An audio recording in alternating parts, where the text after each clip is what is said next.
Be honest. If your income stopped tonight, how long before your life falls apart? Not motivation, not feelings, logistics. How long before rent becomes a problem, before your phone shuts off, before your freedom depends on a number? Most people already know the answer. They just avoid sitting with it. Today, I'm breaking down exactly what I'd do if that answer was not long. My name is Unk, and I spend way too much time thinking about money, behavior, and why people stay stuck. And if you're someone who feels behind or just tired of starting over, then this is for you. Because today, I'm walking you through the exact blueprint I'd follow if I lost everything and had to build from $0 to $1 million. No hype, no luck, a real system. Here's the thing most people get wrong. They think losing money is a financial problem. It's not. It's a psychological one.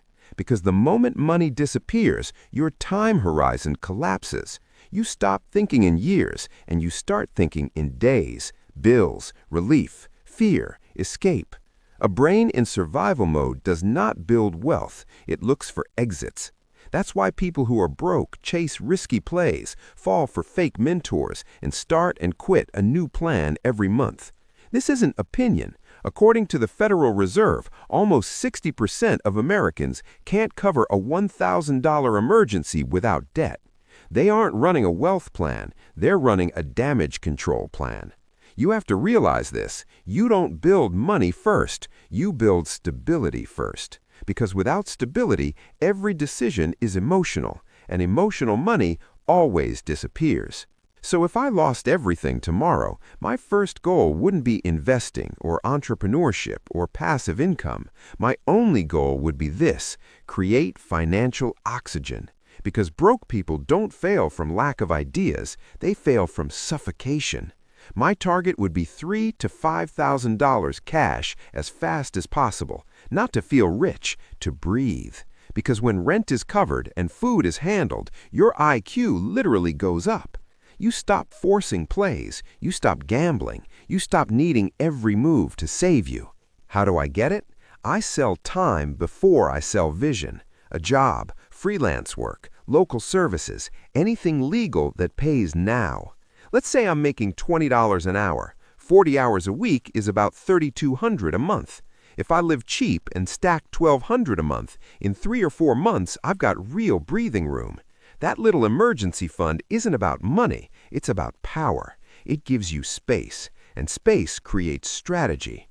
Once you're not desperate, opportunities stop looking like miracles and start looking like systems. Now you might be thinking, Unk, shouldn't I invest as soon as possible?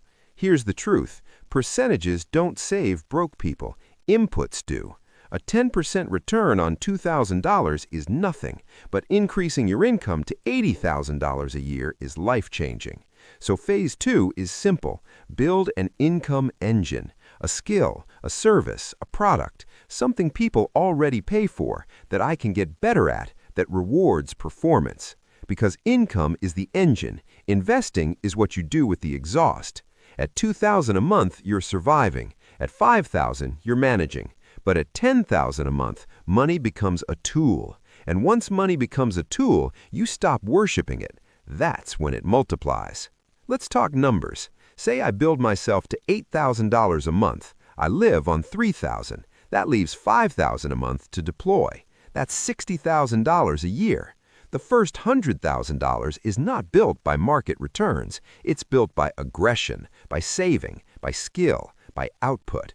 A 10% return on $10,000 is only $1,000, but $60,000 invested every single year, that's a weapon. Once you cross that $100,000 mark, compounding stops being a theory and starts being visible. At 8%, $100,000 becomes about $216,000 in 10 years without adding another dollar. But you are adding dollars. You're adding that $60,000 year after year. That's when momentum appears. And momentum doesn't just change your bank account, it changes you. This is where most people stall. They build income, but they never upgrade the structure. They trade their hours for dollars, and eventually they run out of hours. They cap themselves at time. So the real game, The shift begins when you move from being paid for your effort to being paid for your systems. Think businesses, brands, equity, automation, assets that work for you. Because wages stop when you stop working. Ownership pays you while you sleep. Right now, my money is doing three things. It's paying me, it's growing, and it's buying more machines to do the work. This is where wealth actually begins, not when you feel rich, but when your money starts recruiting more money. Most people imagine $1 million all wrong. They see a number in a bank account. It's not. It's controlled value.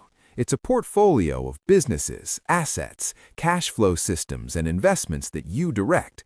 A realistic path isn't a lottery ticket, it's a sequence. Stability first, then income, then aggressive deployment of that income, then ownership, and finally compounding. If you're deploying $50,000 to $80,000 a year, building systems, reinvesting profits, and controlling your lifestyle, $1 million isn't magic, it's just math. But here's the part nobody wants to hear. The $1 million doesn't come from the plan itself. It comes from who you have to become to execute that plan. Because on the way there, you have to defeat boredom. You have to beat comparison, slow seasons, your own ego, emotional spending, fake opportunities, and the lag between who you are and who you're becoming. Most people don't quit because the work is hard. They quit because it's quiet. And that quiet exposes the hardest part of money. It's not making it. It's not upgrading your life when you finally can. It's delaying that dopamine hit. It's laying foundations while nobody is watching. It's watching others flex while you're still pouring concrete. Wealth is built in these boring seasons. And those seasons force a choice. Your old self wants comfort. Your new self wants construction. You cannot feed both. Every financial level has a psychological gate you have to pass through. Going from broke to stable requires discipline. Stable to rich requires patience. And rich to wealthy, that requires restraint. Most people fail restraint. They turn their money into proof instead of infrastructure. Proof fades. Infrastructure feeds you for a lifetime. If I lost everything tomorrow, I wouldn't panic. I wouldn't chase. I would rebuild in a specific order. Control my lifestyle, create fast income, stack emergency cash, build a valuable skill, increase my income, invest aggressively, build ownership, scale my systems, protect my focus, and then let time do the work. No drama, no shortcuts, because wealth isn't about speed, it's about direction plus survival.